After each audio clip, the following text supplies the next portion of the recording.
The Pod Barber. Coming up on today's show. I do a lot of analogies with cars. And the way I view my body, let's say I was born into a car, but the car is a left-hand drive and only the reverse gear works. I can get through life reversing on the right-hand side of the road. But that's not much of a life, is it? You're not experiencing much, you're just trying to survive. And then something comes along and I can change the steering wheel across the other side, put in a new gearbox, change the headlights round. Does it make me a right-hand drive car or a converted car? I don't really care what people think. I've got a life experience I never dreamed I'd get. So my car gets me through this physical experience. And also, part of the conversion was part of my experience. You're listening to The Pod Barber. I'm championing the chat, proving conversation is the cure to better mental health and well-being. Meet my guests from all walks of life, showing vulnerability and sharing wisdom. Sit in on my chats and be part of reality entertainment. Join the Pod Barber tribe. Subscribe, share and like people. Feel the sonic positivity we're pumping right at you. You, my friends, are not alone. Who's next, please? Well, I'll tell you who. We welcome Becs to the show today, a practicing spiritual medium fulfilling her true life's purpose by facilitating beautiful and loving reunions in a world searching for answers, encouraged by curiosity to ask the questions and unravel the truth, enlightenment, awareness, acceptance via sacred medicines connected to the cosmos and spirit-guided practice, offering insight to truth and transition. Recognising all human uniqueness, celebrating individuality, we have the privilege to chat about transgender. For many, a topic of taboo, misunderstanding and confusion, often creating negative noise from those corners of society who love to hate. But for most, just total fear of the unknown, a fear to even ask the question. I'm not a fan of isolating. So let's see if we can listen, learn and demystify some of the nonsense to tilt judgment in a society searching for inclusivity. So what better than a good old natter with Becs? Oh, hello, that's what an introduction. I can take you everywhere with me. Well, that's amazing. A worthy introduction for a worthy individual. We've got quite a show on our hands. I did tell you that I wrote you a noodle. For those who don't know, that's my version of a poem. So, here goes. Psychic mediumship guides, heals and leaves us open-minded. A journey of change acceptance. Then Becs was born and united. Awaken awareness, transition, connected magically for clarity, relief, fear, rejection, the ridicule you need, acceptance to love, life and live. Is it compassionate for us to judge and stick with stigmas and taboos? Embrace our differences, show tolerance, be proud what you choose. Mystically maneuvered, your spirit shared a psychic space perfect for you. That journey further enlightened with Ayahuasca, the shamanic forest brew. Sacred medicines, powerful retreats, the spirit-chosen few. Mother Nature's healing hand outstretched from the heart of Peru. Transcendence with mediumship, meditations empowered you to heal. Becs embraces a tribe who support her with love. That's for real. Oh, God, that's beautiful. I love that. Thank you, Mick. It's beautiful.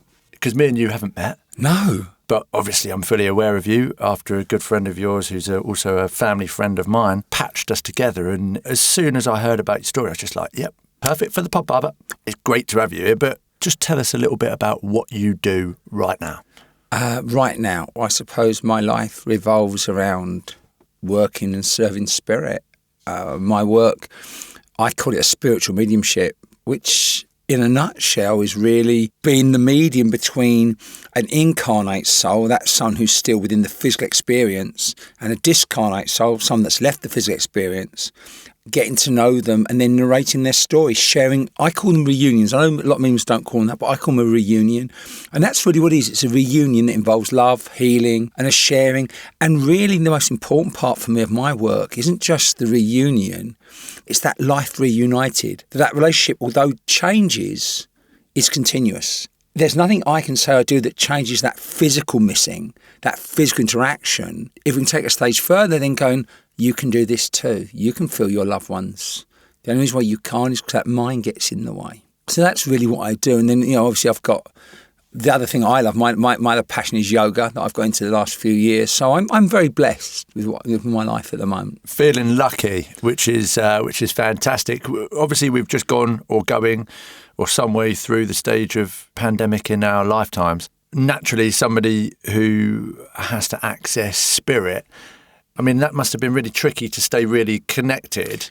How did you manage to do that with your little tribe? I was so lucky. What happened with me, the first lockdown kicked in, I thought, okay, this is going to be difficult. Obviously, all the shows stopped, but I started doing things online. I started with just my mobile phone. And then I had someone come along who helped me. I got a professional microphone, I got a bigger screen. And so eventually I started doing things online. The way I worked online, it was all about community. And the tribe, if you like, or the community that's built up over the last 18 months, and the way they support each other. Someone will come online and say, I've just lost my husband, I don't know what to do. Well, I can't help them. I don't know what they're feeling. But when another woman comes and says, yeah, that happened to me 6 months ago, message me. That's what's beautiful. So the online stuff, and it took my work in a different way because when you're working online, again, it's spirit's intelligence. I've got, if I'm sitting at home in front of my screen and I've blended with someone, I'm going, okay, well, we've got to find, there might be 600 people watching, whatever it might be, and you've got to find that's the one. Because it's the information's got to be specific. And then so you go, during the lockdown, I was probably online like 6-7 mornings a week, meditations, 5-6 nights a week doing something. Even just a chit chat and Q&A night or tarot, just anything to keep everyone engaged. So in a way, the lockdown obviously affected me financially, but I live literally in a little bubble, so I'm quite lucky, really. I think from what I'm hearing, you've adapted really sharply using not only your spiritual intelligence, but the necessary means to stay connected. They've probably got to know you on a much deeper level than they would do normally. They've seen you in the morning without your makeup on or tipping up late, your Wi-Fi's going out of sync and all these kind of things. So it's much more real and grounding. And from the bits that I've seen, because obviously I've stalked you as soon as I heard about you, I think it's really cool. The only thing I did think was a bit of a shame, there just wasn't enough of a mix of gender. There really wasn't, was there? What is it with blokes and spirit? Men are very much like, if they can see it, eat it, they're happy. And so they question everything. And I think also, I actually get quite a few guys come to the shows. Now, a few guys, obviously being trans, I can go to a bloke, well, I kind of get what you're thinking about. It happened to me the other night. I did a charity night and there's a guy in the audience, legs akimbo, sitting like this, arms crossed, looking at me going, you all right? And at the start of the second half, I said, who's Stan and Steve? He went, it's my dad and granddad. I said, he's wearing a Tottenham shirt. I said, you're wearing the wrong shirt. He said, yeah, well, they West Ham. So all this stuff came out and he's crying. So the healing's beautiful. But I heard him say to his wife on the way out, I bet you phoned Becs and told all that stuff. So you can't win. Yeah, so I don't ever try. I'm not evangelical. I think, but there are guys waking up. Yeah. I'd have to agree, obviously, from my role as a barber, I can see a shift in people looking inward. Yeah. And I feel like the humanity is a bit more porous. They're ready to hear some stuff. But it's about sort of just drip feeding. It's no pressure, is it? That's it. You get a guy coming along, he's dragged along the first time. Then he'll come to another one and then he'll come and ask me a question. And then they'll give me a hug. And for a straight guy, his brain going, I love this person, doesn't matter, hug. Yeah. It was beautiful. Don't think about it. Exactly. Yeah. Just feel it. Yeah. Grappling with that sort of internal dilemma. There's the biggest problem in the first place, isn't it? Yeah, exactly. It's everyone comes on with, especially guys come with these expectations. It's going to be rubbish. It's going to be, and in fairness, I've been on the receiving end of a beautiful lady who was a medium. I was in a church, and I just one point to me, she said, "I've got your nan." I went, "Oh, that's lovely." She went, and what happens is, if it's generic, that's where guys go, "This is all crap." Because I got told, "Got your nan?" Yes. Your nan was old when she passed. Yeah, she was my nan. Your nan always wore glasses. Well, yeah, she was 84. She always wore a cardigan, yes. And then this medium, she was lovely. She pointed and said, "I know your poor nan had trouble breathing right at the end. She died. I was there with her." So all that stuff, was it my nan? Could have been anyone's nan. So that's what straight guys tend to think mediumship's about. But when you go to someone, you collect information that only they and their dad or their granddad would know. It doesn't change their perspective necessarily, but it changes their journey if they open up to a question. And they go, well, if Becs didn't know that, and only me and Grandad know that, and then you see a light bulb go in their head, and then suddenly they may never see me again, but it's changed their direction. It's just giving somebody the confidence away from the noise outside. Give them the confidence just to sort of explore that part of your brain. Oh, because I say to everyone, everyone's on their own personal journey of exploration, and it's how much, like you said, how deep they want to go. What do they want up to? There are those that just want to, who are blinkered, and they go through life and their expectations and their values, their mores, their dreams are very much physically based. Fine, that's their journey. You can't change. I say this work that I do, it's not evangelical. It's just, this is who I am. This is what I do. What is the bit that you really sort of lean towards? Where's the area of mediumship that you particularly I love like? working. I love a group of people. Yeah, I love right, it. yeah. If I serve a church, you conform to their protocols, their standards. But on my shows, I always say I have so much fun doing it. I take it very seriously, but I want humour. We laugh, we joke, and I love a banter. You get a bloke who starts heckling. I love a little heckler. I always say it's a night of interaction. Talk to me, put me in front of people, and I love it. How did you see people who came into your community, who were brought into that community online? How much better did those people do than those who sort of were on the outside, who just didn't get involved, who didn't layer their, the titanium wall front? Did you see a massive improvement with those group of people? Are we going to say, come on, people, get part of a community? I think that's been one of the astounding things for me, is seeing the community that built up. Collectively, I noticed a number of things around the whole COVID lockdown or the isolation was that it really helped people, especially the morning meditations. I do them online every morning, and people have written to me a lot saying, I've got through it because of the meditation. It's not me. Yeah, I'm the one talking, but it's the meditation. They're doing it. You're the guide. Yeah, I know that. Yeah, I'm the You're guide. the app. Yeah, but I'm the app. You're the real-time app. Perfect. I love that. I love that. I'm the app. So they tap into the app, and so they get their. We were talking earlier on about breathing, the relaxation, let the lungs take over, and then letting and then the exercise about quieting that conscious mind down, and then find the freedom of them. There was such energy in that from people, and I've had loads of messages saying it helped their anxiety, and even more than that, we've had people on the verge of suicide going, this is keeping me going. Well, it's not me, it's the app, it's the community. And what I've also noticed, this last year has changed so many people, not COVID per se, but it's made people question so much about their existence. Am I happy? Am I not happy? Should I be here? Should I be there? What's going on? And the people that are now, if you look at a positive side of what's gone on, people are questioning their very next step. And they're finding going, well, who am I? Because they've come out of their normal routine of going to work 5 days or whatever's going on. And you go, well, where do you want to take your future? And then we come back to meditation and let your higher self, let your own self be your guide. So the best guide is yourself. And then the most important part for me, I've found in the meditation, is helping them quieten that chattering mind down. Because that intrusive mind, that overactive mind, I did a reading for a woman the other week, and her mind was like 2 weeks in front of every scenario. I said, no wonder you're so tired. We want to find where you're just sitting in the present moment. You're just being. And then you haven't got to pull from the past. You haven't got to worry about the future. You don't even think about now. You're just in the moment.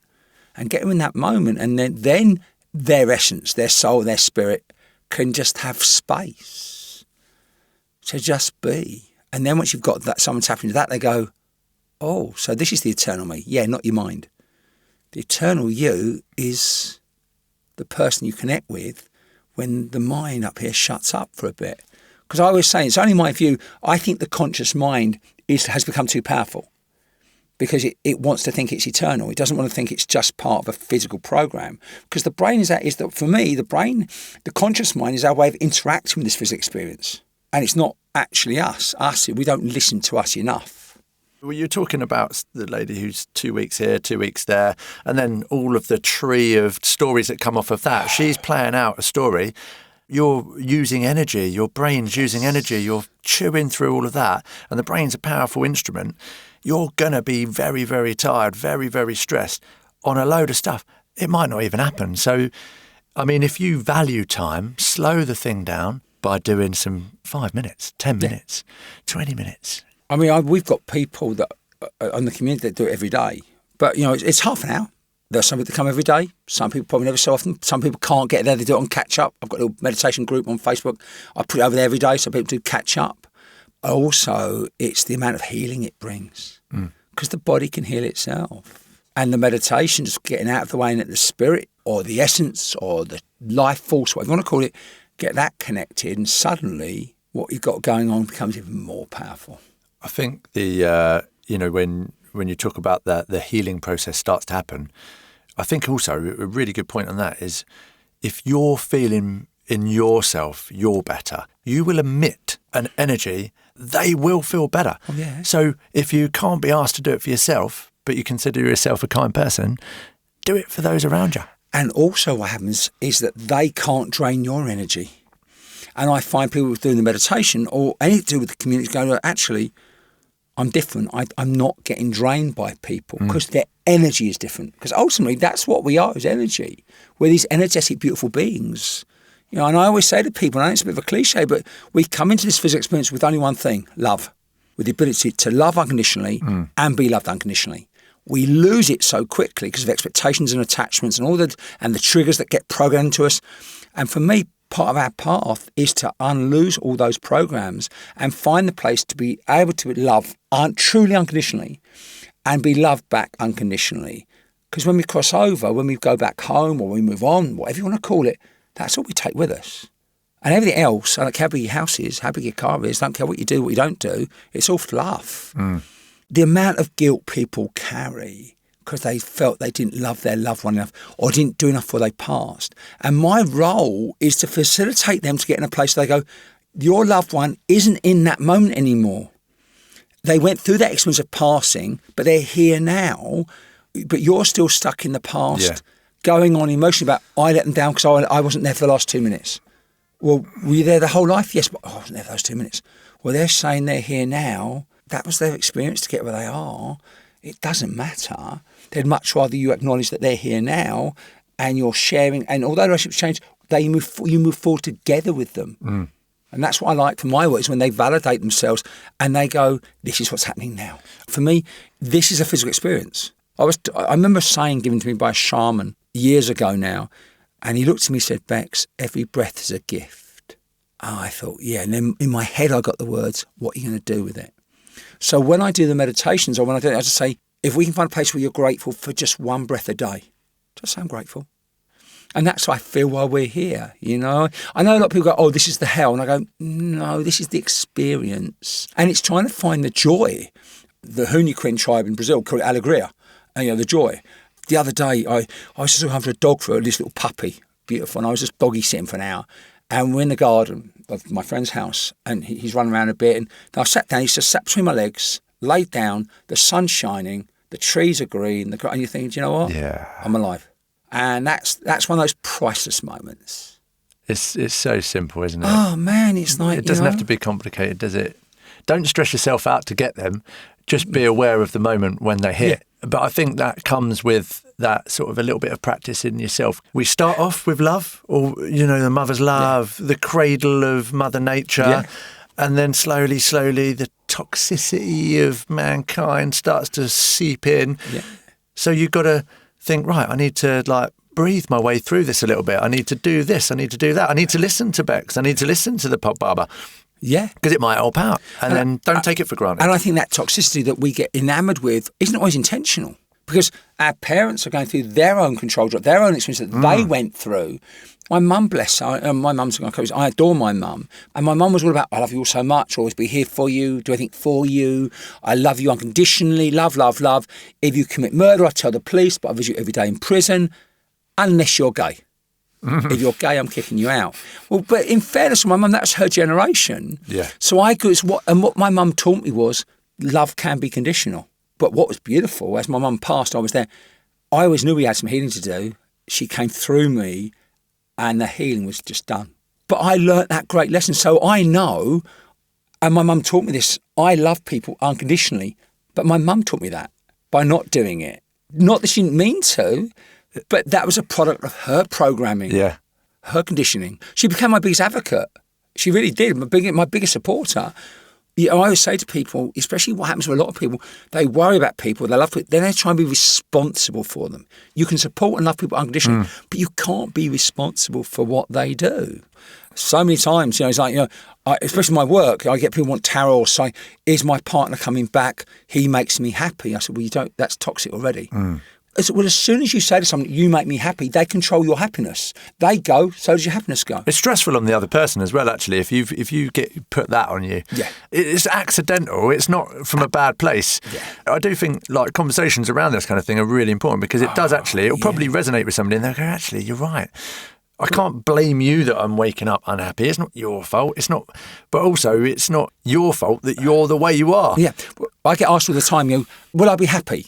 Will I find my happiness? I said, well, hold a second. The question I then go to everyone, define happiness. And they go, well, I just want to be happy. Well, what is happy? And people can't define happiness. It's a feeling. I said, well, no, okay. What I use for happiness, I've nicked it from Mahatma Gandhi. And Gandhi once said, happiness is when what you say, what you do, what you feel, and what you think are in harmony. In other words, you're living in your truth. You're living and speaking your truth. In essence, you're living in your own personal truth with integrity and honesty, without any hatred. And then that's when you find your own happiness, and then you can share it with someone. Are you happy? I've got a best friend, Victoria, and we were out the other day, and I'm going like, do you know what? Perfect moment, perfect company, and there's a lovely energetic blend between us. We're sitting there, and I'm going, do you know what? Perfect moment. Tell me how you became a medium, and you call yourself on the website a Clairsentient. Yes. Well, do definitions first, if I may. Yes, everyone knows the term clairvoyance. Clair means clear. So clairvoyance means the medium is clear seeing. They see the spirit. I'm not. I've never seen a spirit person. I don't see them. So clairsentience is literally that. It's a sensing. Then it becomes a feeling. Then it becomes a knowing. And then there's a blending. It's a bit like, I've just met you for the first time, but our energies, we're getting on great. Oh, yeah. Right? There's a blending. So it's an energetic blending. So spiritual is the same. I say to people, you meet someone the first time, you like him, you don't like him, you're never wrong. And with me, on a sentient level, they come through or they reunite on the level that they were. So if a nan was a miserable old cow, that's how she'll come through. If she's, give me a gobby nan, give me some family gossip. Oh, your nan wore glasses. I want to know your nan ran off with the milkman. Yeah. So the clairsentience is literally that. I like working on. When I first was developing, I thought, I want to be everyone's clairvoyant, but I'm not. But then if I asked you to describe your partner, you wouldn't say, she's 5'8" and got green eyes. You'd go, oh my God, I met her 10 years ago. She's my world. You say how they make you feel. Yeah. It's not just the message, it's the feeling. How did your mum make you feel? Because that's part of the reunion we want. And so that's the definition of clairsentience and how I work. How do I start? Well, it's really weird because as a little boy, I just wanted to be a mermaid, which was great at 7. I mean, total shit at 28. Can you imagine? I was a bodybuilder, martial artist. With a mermaid tan. Can you imagine going to meet a young lady, going on a couple of dates and going, can I be a mermaid tonight? There wouldn't have been a fourth date, really, would there? I don't know. I've seen some weird websites these days. I would say you've been to weird clubs, have you, Mick? Fair enough. So obviously being trans, it's so engulfing, it's so all-embracing, especially in my generation, trying to hide it, you can't talk about it, you're embarrassed about it, your fear of ridicule, the fear of getting caught is... So I live my life in very much an imaginary world of being a girl. So I think that's what helped me with my clairsentience later on. And then in my 20s, I sang something called Development Circle, looked at developing, got a few little bits, but nothing really, because the anger I carried, I like to think I wasn't, but I trust people I love. And they said, Becs, you were really angry. I didn't see it, but I'd get outbursts. And in my late 20s, I got involved in tarot. So tarot is very different because tarot, for me, tarot is about me and the person in front. Nothing to do with spirit world. Tarot makes a lovely bridge between two people. And it wasn't until I started going through my own physical and emotional transitions. I met my second wife as John, but she knew I was trans right from the start, and she was amazingly supportive. And we're going to get married. And she said, well, we're both spiritual, let's get married in a spiritual church. So that was the start. We got married in a spiritual church, met the mediums that came along. I started going to workshops as I transitioned. So it's almost like that old adage of, when the student is ready, the right teacher comes along. And I found some really amazing teachers along the way. And then from there, it just developed. So that's really, in a nutshell, my story. So imagine now, you're sitting in front of me and you're a member of the audience, and I've got a nan come through. And the nan was like the best friend. And my job is then to get out of the bloody way so the nan can do her job. Nan knows her job. Spirit know their job. I've got to get out of the way so Spirit can then do their job. And even though when I'm working in front of an audience, obviously I'm cognitive and I engage, I joke and banter. I'm still in a cycle state of consciousness. I'm not one of these natural mediums that just go click their fingers and get in the zone. I go through a whole attunement. before I work. That's just me. And then I go, right, and I'm ready. I go, I got your nan. What do you want to share? And then I get out of the way. And then what happens, as weird as this sounds, sometimes they'll go and hug them for me. It's literally, they're almost like so close with me, overshadowing. I hold someone and I hold them the way they used to get held by that person. And then I go breathe in, and again, I'm only the facilitator. They breathe in that love and the energy of that person. And that in that moment, the person in front of me, spirit, soul, and that soul are reuniting. The physical body goes, oh my God, what's going on? And then suddenly you've got that union. When that happens, it's magical. How do you control, like in the sense of a show, does spirit follow its closest family, or does spirit just turn up wherever? I haven't got a bloody clue. No. So I go, well, I trust the process that spirit have got it set up. If you go to a church, they'll say to you, Becs, 7 minutes a link, please, because they want you to get through loads. I follow it because that's their protocol. Not when I'm working. If I'm doing a show, we might get through a load. We might get through just 8, because I always say to people, I might have spent 10, 15 minutes with someone. We're sharing this magical journey. And it's these reunions that is so important, and everyone then picks up on it. With mediumship, I presume that there's a lot of awareness about other people performing it within, I'll call it an industry as such, but is there some sort of like higher order that sort of feed out the pros to the cons? Because there's a lot of fraudsters out there. There's tons of charlatans, and they actually, that puts the negative story out there. What I say, use the word industry, and we're tapping into that a second. I think in any industry, there are charlatans. I mean, builders are a great example. Oh, loads. Everyone's got a builder's experience. But the way I look at it, I say, well, that doesn't stop you building an extension still. You find a different builder. Yeah. So for me, I believe the majority of mediums are doing it with the right intention and honesty. Yeah, I like to believe that. The majority. I've got no problem with mediums making a fortune. Good luck to you, but do it with the right intention. I have a problem, and I'd say this to any medium. If anyone listening ever gets one of these emails saying, for £5, I've got your mum, bin it and report it. A medium can't send out 150 emails with 150 messages a day. They're generic rubbish. And I say it to their face. There's a lot of financial gain to be had, isn't there? Especially when people are at their moment of trauma and turmoil. They're desperate. And this is why I get saying, you're just exploiting people. So, well, no, I'm not. I never charge my mediumship readings. If someone comes to a show, I have a little maxim when I work. I just say, yes, it's a show, but it's never show business. I want to be entertained, but it's not cheap entertainment. Because it's about reunions. I think you're going to practice something if you're going to put your life's effort to facilitate whatever you're doing at the highest standard possible, then you've got to value what you do. Absolutely. And those that are sitting on the opposite end of that, they've got to value what you do. Yeah. But there are those moments in life where you stumble across someone that needs help. There's no charge. You end up buying them lunch and a coffee as well. Yeah, absolutely. And they're the best people. It's just honest, man. But some people can afford to pay, and that's what keeps the world going round. It's living your truth. Yeah, exactly. It's living your truth. So I want to tap into like gender, transition. Sure.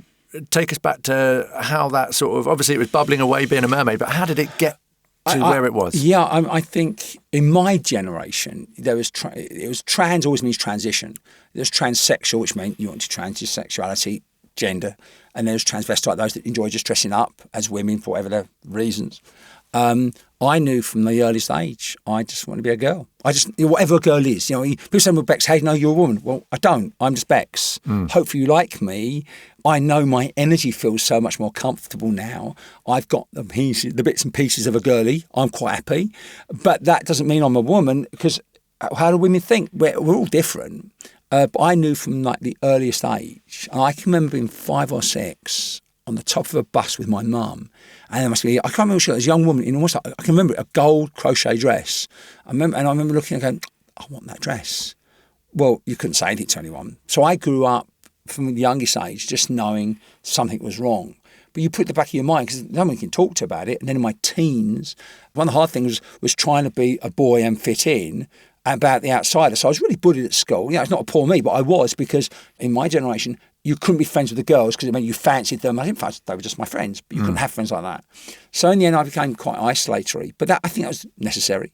And so that was a real dreadful time in the teens. And then in my early 20s, I discovered dancing, and I made some girlfriends, but nothing ever came out about the trans because you bury it. I mean, the fear of rejection and ridicule is off the chart. And I had a very masculine face.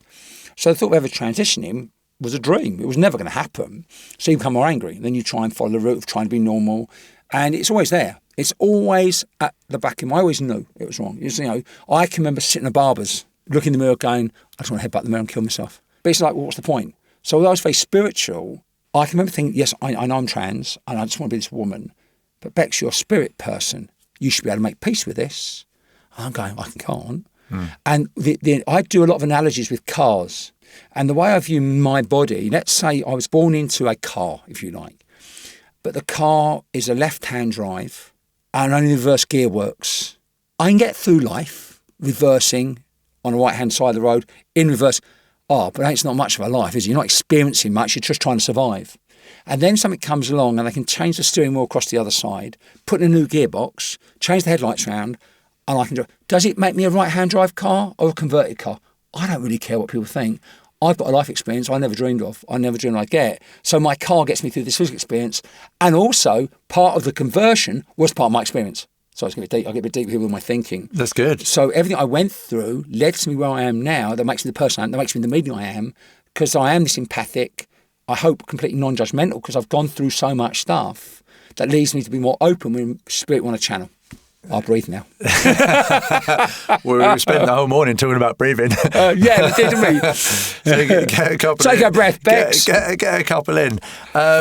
How scary was it knowing that you've got to do this, wrangling with the fact that you're spirit-based, the bit of your brain that you hadn't allowed to fully be aware was tapping away at the bit that wanted to be. You've got this massive ball of confusion, probably not a great deal of support. How scary was that, just to think I've got to go through this? I think what you do, it's a bit like putting on a chicken suit every morning and being a chicken. You're not really a chicken, but you put your chicken suit on to try and convince everyone you're a chicken. By the end of the day, you convince yourself you're a chicken. Take off your chicken suit and go, actually, I'm not a chicken at all. And that's a silly analogy, but that's pretty much what you do.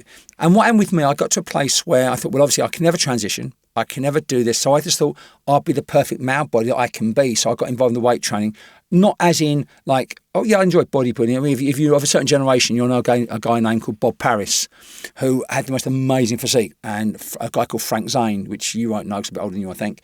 And that's what I went for. And I remember being 38. I had to go abroad to do some research. And the weather was beautiful. Now, I'll never forget this. There was actually, at the end of the bed was this big smoke mirror.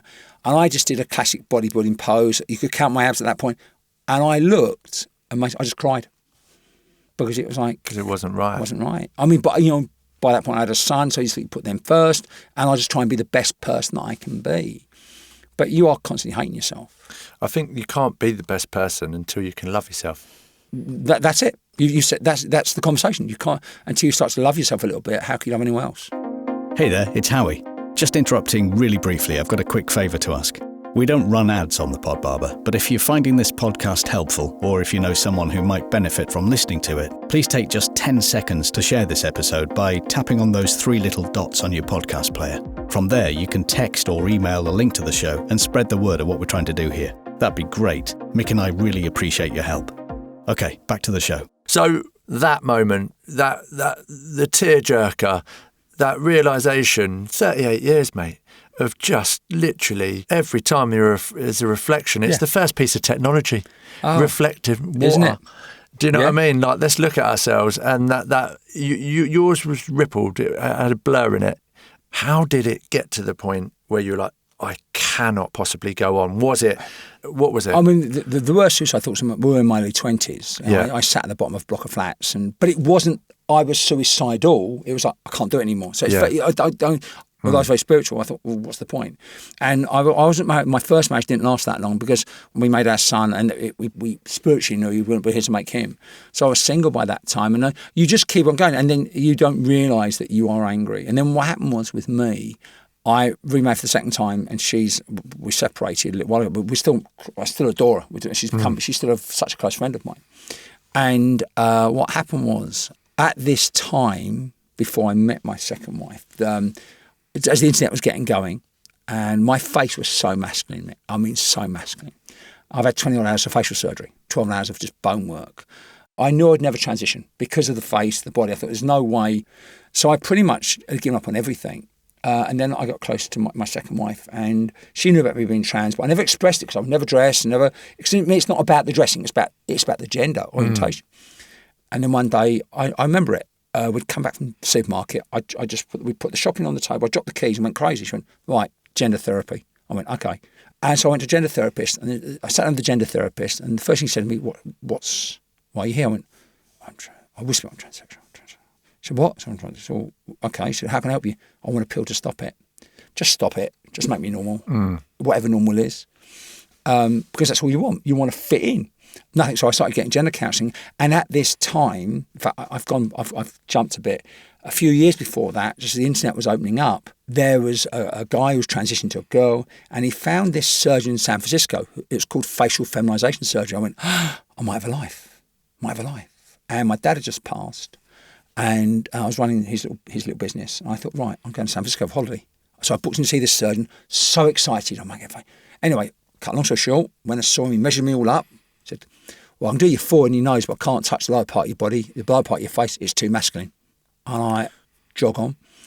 And what then happened was, a couple of years later, I joined a Yahoo group, when the Yahoo groups were quite big, And I found a surgeon in Belgium. I went there 2 or 3 times, and he was a maxillofacial surgeon that would work on feminising the male skeleton. And my first surgery with him was about 12 and a half hours. Then I did some soft tissue work. And what I find fascinating now is if I put a picture up of my mum, the number of comments that go, you look just like your mum. So obviously what he did beautifully was release my genetic potential of the feminine potential of me. So yeah, I find that really fascinating. So many people say to me online, you look just like your mum in the photograph. But I love it because it just shows that potential that the face obviously had, or the surgeon saw underneath it all. I went out there twice to see him and I went, I don't believe it. No, it can't happen. I did not expect any success. I thought, right, I'll do it. And then it wasn't until the soft tissue work a year later that it started, and then hair transplant, it all started coming around. But that was probably the most frightening experience of my life, that particular surgery.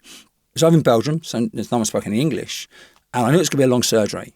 Cut across the top of my head, pulled my face down, ground down the orbital rims, rebuilt the foot. I mean, loads of stuff. I got 18 screws and 4 plates in my mouth. But what happened was I bled out a lot, so they put me into an intensive care unit. But because it was Belgium, no one spoke English. I'm incubated. I'm trying to de-incubate myself, so they've strapped me to the bed. Wow. So my arms are trying to escape. My face is like a balloon. I can't see anything. So I'm laughing now, but it wasn't funny. And I'm hallucinating. I'm being kidnapped by space aliens. So I'm trying to escape. But no, so it was not the best night of my life. But, come out the other side. And then Nikki was there for the second night, and she would just keep my lips moist because I had nose packing in, couldn't breathe in through my nose. Breathing through my mouth was difficult. So what a pinnacle to get to that point. And then once the swelling's gone down, once you've sort of started to sort of collect yourself, did you really feel like the spirit coming in then? No, I looked at them and thought, what a waste of time that was. What it was, because it was all structural, the analogy I draw is, imagine you have your kitchen done and you redesign your kitchen, you rip everything out, you get all your building work done, well, that's the foundation of your new kitchen. You look at it and go, blimey, what have we done? It looks the same. And then suddenly the new fitments go in. Well, that's the soft tissue work in the head. Suddenly the soft tissue work, which I did a year later, with a different surgeon, suddenly you start seeing the change. That's when you get take some of the soft skin away, lip lifts, that work on the feminine cues, because male and feminine cues are very different. If you look at a man's face, why do you look at it and go, that's a man? Why do you look at it and go, that's a woman? I mean, for me, all I ever wanted was to find a place where a guy would look at me and not sure if I was a man or woman. The first time a guy held a door up for me was at a petrol station. I could have flown home. Because in that moment, the guy didn't question my gender. He opened the door and it was a natural thing to do. Yeah. And the other thing that I love is women often smile at other women for no other reason than smile at other women. Women never smile at guys. Just in case. Just in case. So it happened this morning. A woman, we smiled at each other. It's Monday morning, look. She was doing a school run. She had kids in the car. And we looked at her and we just gave each other a little nod going, yeah, Monday morning. So for me, it's just that nice, it's those little moments that bring the joy. I was in the supermarket, and this is going back a little while ago, you just reminded me of this. And there was just some older boy, and I smiled at him. I went, hello. I thought, now I know why women don't smile that straight to me. Yeah. Because it's almost like an open invitation. So I thought, I didn't want to have a conversation with you. It's just like, women don't. Women just smile at each other and they get on with their day. See, I was really lucky. As a guy, I had lots of girl friends because they were my friends. I had and my brother said to me years ago later, he said to me, Becs, he said, that's why I was just like going out with you, because you just find a load of girls to chat to and I go, I was just chatting to them. Pretty much, I used to start. Feeder. But yeah, it was actually what he said to me, because my brother's got a real deep spiritual side to him. He's a pilot, so he's very respectful to all pilots. He's very anal. And I go, it doesn't always work that way, because you've got to have the feeling. So he's never been to a show, but he wants to come to a show. So why not? Why wouldn't you? If I was sitting here and I was listening to this, I'd be like, I just want to go to a show, and I want to go to a show with Becs, because there's just that honesty, and there's no clamour, there's no like, come on, you've got to, it's just like, why not? That's why the best, not try something different? Do you know that's the best comment I ever get, is Becs, you're honest. And I'll go, I messed that bit up. We all make mistakes. Well, I'll move on.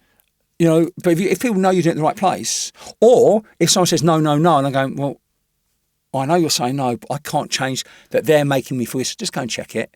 Because I say to people, some of the best validations are when you go and go, well, that bit was a bit, oh my God, I've had that happen so many times. Is it when you're in the audience that people have got this preconception and they're so desperate sometimes that they're hearing what might not be there, they're feeling themselves, they're so cute, it's going to happen, I'm going to, because I went to one shortly after my granddad passed away, and I was so close to him, I was so close to my grandmother, and I sort of just expected. And it was my naivety. Yeah. But when we're talking about such a huge thing close to the heart, it magnifies the upset and the disappointment. But then that's... Do you know what I love about that is because that's when I teach. The first thing I teach, if anyone wants to become a medium or develop, I always say the first thing I teach you is one about getting you linking with yourself. That's the most important thing. But after that, the responsibility of what we do. Because you summed it up beautifully. People come desperate, and people will often try and make things fit. If that bit's not right, it can't be you. An example I've had recently, I was online and it was a mum, but it's a step-mum. She shared with me, I am step-mum. It's my mum. I can say everything, but it's my mum. So is it your step-mum? And she went, no. So it can't be you, darling. It can't. Because all I've got is my honesty and my integrity. It's all I've got when I'm working. You have to have it. And if I'm not with that right, but I say, if someone puts their hand up, I'm not saying just because you put your hand up. A joke I always make, I just say, well, let's say I've got a nan and someone puts their hand up and they say yes to everything. They're happy. I look great until the nan goes, who's that woman? She ain't mine. Well, I've then got to say, I'm sorry, I'm not with you, I've got to move on. And you find the right recipient, because that's my job. And that's the responsibility. And again, as you said, people come, they are desperate. If people know my work, the energy, like what we create together, but if someone's new to it, and they go, well, I just want my mum. And you say, well, no, you come just with your mum in your mind, you're going to miss out on the experience of the night. Yeah. And if I get your mum, it's all got to be specific. However, what I will say is, sometimes I go direct. I go, I've got mum, and I go, it's you. Then I'll say, I make one or two mistakes, but I can't move from you. It happened to me last night. I was in Basildon working, and in a line there was a lady and 261 was. They both had nans, right? I knew it was the second one. The lady in the front was going yes to everything, and the lady at the back was going, I can't tell her, but I know it's you. And then I said something about videos and TikTok or something, and she went, oh my God, you have to stay. So I knew I was in the right place. That's the integrity, or that's the honesty, because I think spirit like that as well. And it's saying to people, nothing I say or do can stop people, the physical missing, like your nan and your granddad. You miss the connection, the time spent together, the physical interaction. Nothing can change that. But what mediums can do is say, look, they're with us. Do you have the feeling through younger generations as well, to children, to babies, or is it more so older people? Oh, no. I always joke. I said, the older generation, it's all cardigans and perms. I mean, 50 years now, I've got your nan, she's got tattoos and piercings. We had a beautiful one last night. There was a young baby came through for her mum. The mum's waited 33 years to hear from that little one. Now, people then ask, well, does the little one come through as a baby or grown up? Spirit will present to me the way you need to hear it. And this is a really good example. We had a mother and daughter in the audience, and the guy came through as dad. I said, I've got dad, I've got to come to the daughter. The woman said, I said, who are you? I'm mum. I'm really sorry, but she said, it's all right. He came through to me 8 weeks ago when I was with you. I've brought my daughter tonight hoping her dad will come through. That's the intent of spirit. So he presented as dad, found his daughter, made a joke about tattoos and stuff, and then said, tell mum not to get hers done, because mum's thinking about getting one done as well. This mum's a middle-aged woman, right? But that was his way of bringing her into the conversation, saying, I haven't forgotten you, but this is our daughter's time.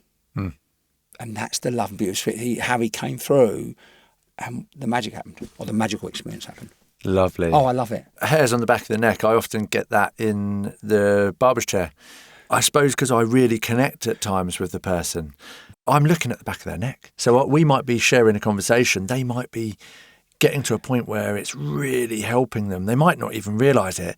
And it might be the way that I say something or just the energy or whatever it is, that embrace that. And I see their hairs just come up. That's it. Yeah. Makes my job a bit easier, doesn't it, with the old cutthroat? Do you know what I mean? But you're a healer. Yes. I mean, ultimately, if you look at the barbershops, they were healers, weren't they? They were doctors in the old days. But it's healing.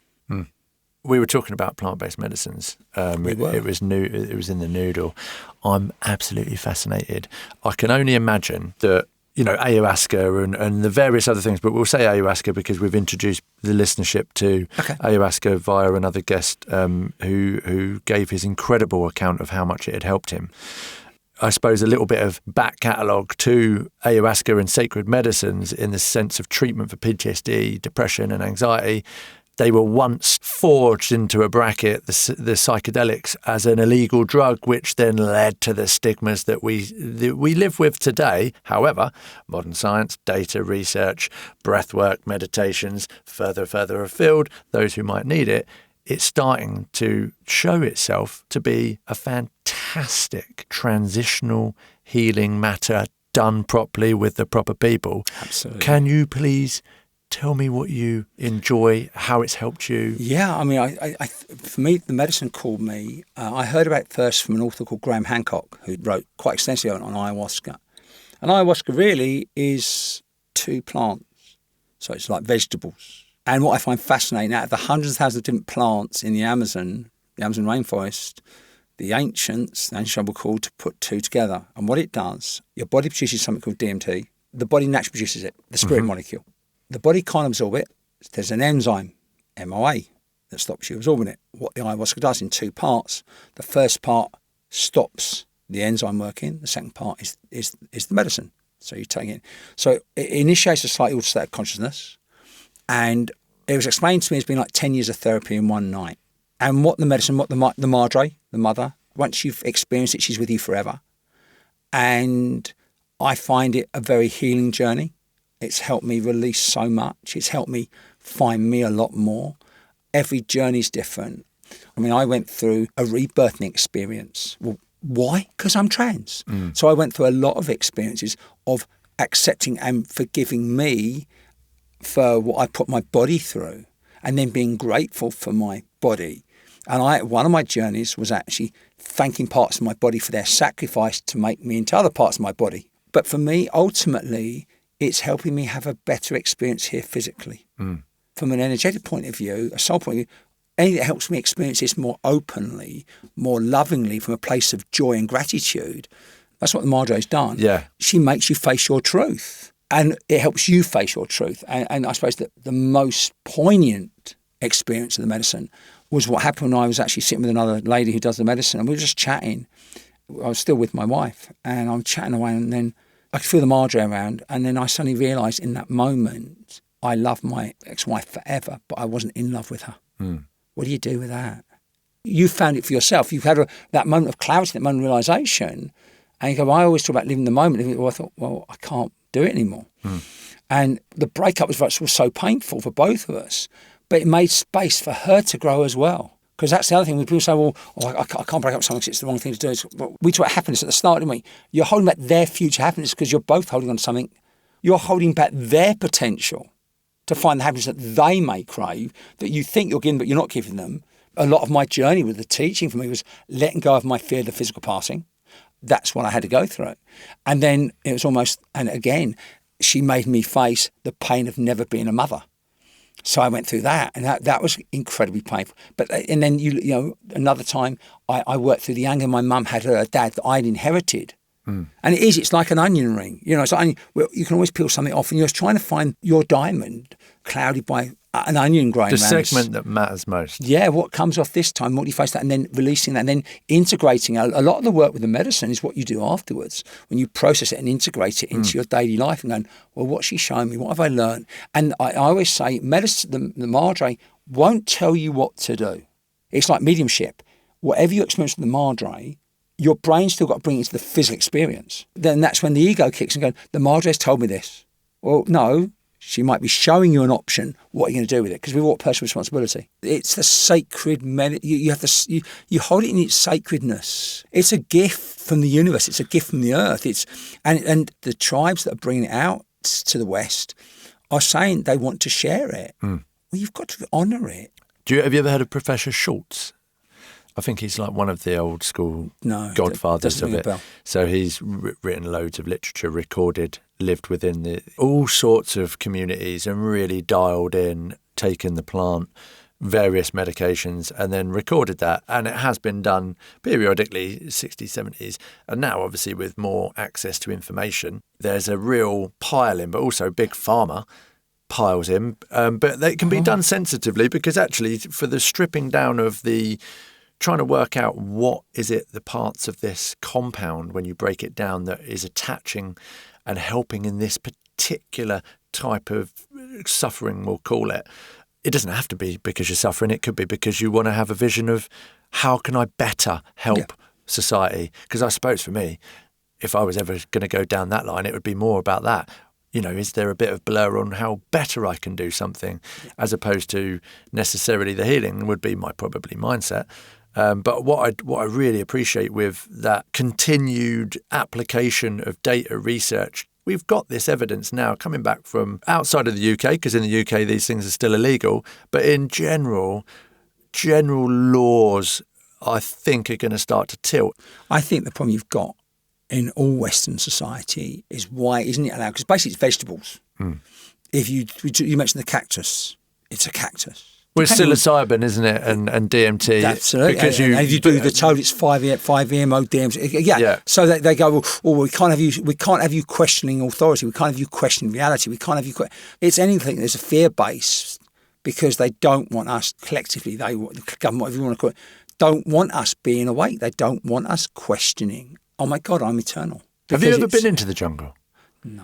I think you'd really like it. Yeah, I mean, connection with people. Because where I'd want to go, it literally is a 4-day boat ride up the Amazon. That would be fun. I'll come. Yeah. They do a festival, and I think it's October. They do a 4-day festival. It's on my bucket list. I've been in and around the various jungles. Do you know what the most grounding thing is? If you haven't ever been in there, you see canopy, you see a world that looks amazing, yet it's been so destroyed. You don't see the toxicity in the river, because you see it with your perception. Yeah. But once you spend a good bit of time and you connect with the locals, like I've had conversations with local people in the Peruvian jungle, we don't speak one single word of language. So I think the thing is, when you get ground down into that moment and you can get over the bites, the fear of the story that happens on movies that you've seen, it's as beautiful as the best trip you could ever have. And let's face it, it is a trip, because you've got to get an aeroplane, you've got to book a ticket, you've got to... I'm using a rowing canoe thing, but there'll be an engine on the back. Yeah, but I get you meaning. But it's lovely, and it puts you into a different place.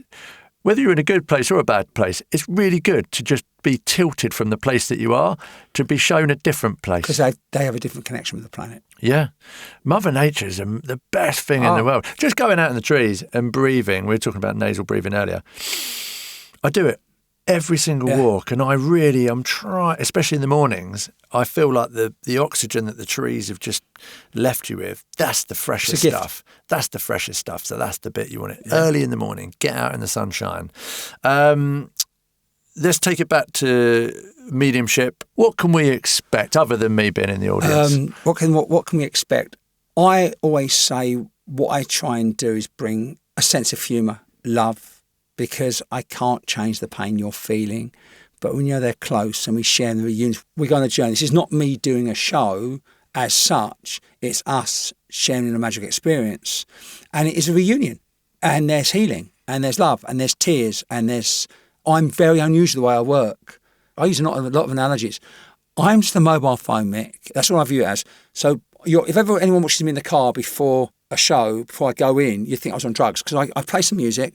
I've got an attunement that I go through, and my attunement is very much like, okay, I've got to charge my phone up, so I charge my own personal battery power gets charged up, like charging a phone up. I put my SIM card in, my O2 card, or my link to the divine, heaven, whatever you want to call it. I link with O2 or the heaven, the divine.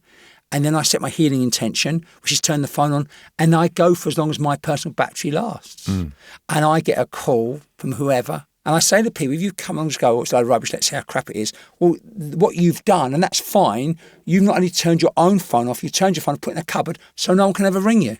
If you come with this, I don't mind going, oh, this is what happens. So I think what we can say is we can expect a community to come together after a lot of isolation and expect an emotional event. And if you look at emotions as a rainbow, we should have all colours. Love that. I'm nicking that from you. That's exactly what it'll be. And you wouldn't want a rainbow without one of those colours, would you? Exactly. And you can't have rainbows without rain. No. Obviously, we've covered loads today, but I do have a question that I like to ask. We've talked about plant-based medicines once, and my curveball question is sex, drugs, and rock and roll. I like you to just roll as you feel fit when I say those words. You could talk about your favourite sex position, your favourite drugs, but we've covered plant-based drugs. Rock and roll, first of all, those that know me, Chris de Burgh, love his concerts. I've been all over the place rocking, and you can't ever miss me at a concert because I'm the one standing in the front row, dancing away. His lyrics create such pictures in my mind. Forget Lady in Red for a second, but it's not that. It's all the other songs. Love that. Drugs, never done a drug in my life, like psychedelic, never touched a drug. But the medicines, yeah, I've experienced the buffo, the toad smoke, the San Pedro is beautiful, and ayahuasca. Sex, love that question. For me, it's when you look in someone's eyes and your lips just touch. There you go. Thank you. That was a bit deep, wasn't it? I liked it, and I like the way that it all started to slow down, and you were living the moment. I was living the moment with the eyes and the lips. Yeah, no, I was living the moment. I could see it. We can't put that on YouTube, but we will tell you that if one day there's a video, you'll be able to see those kind of things. Becs, how do people follow you, get in contact, join the tribe, join your meditations? Yep. Where do they find you? You can find me on Facebook. It's Becs, BECS UK. You can find me on Instagram, which is Becs _spirit_medium. I think that's it, because we'll put it up on the show notes anyway. Oh, you're amazing. And then my website is becs-medium.com. And you're more than welcome. There's no limit to what you can do, is there? I think what I try and share with people is we're unlimited potential. That's what we do with it. Exactly.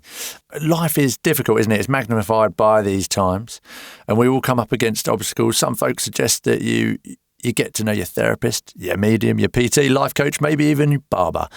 And today we've been lucky enough to meet you. Conversation is a cure. You've provided us with an amazing conversation.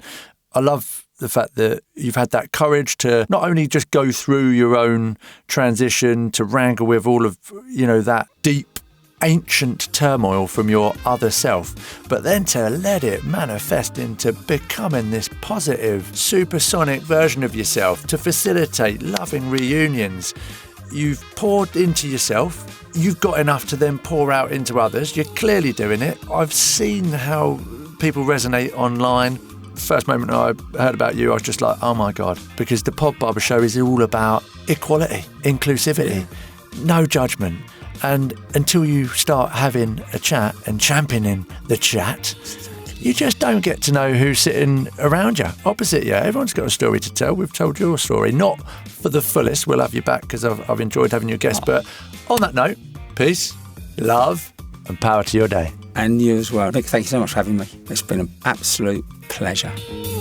The Pod Barber is a That Media and Design production, with Mickey at the mic and Howie at the controls. If you've been affected by any of the topics in this show, you can find more helpful information on the episode's page at thepodbarber.com and search The Pod Barber on social and let's get connected.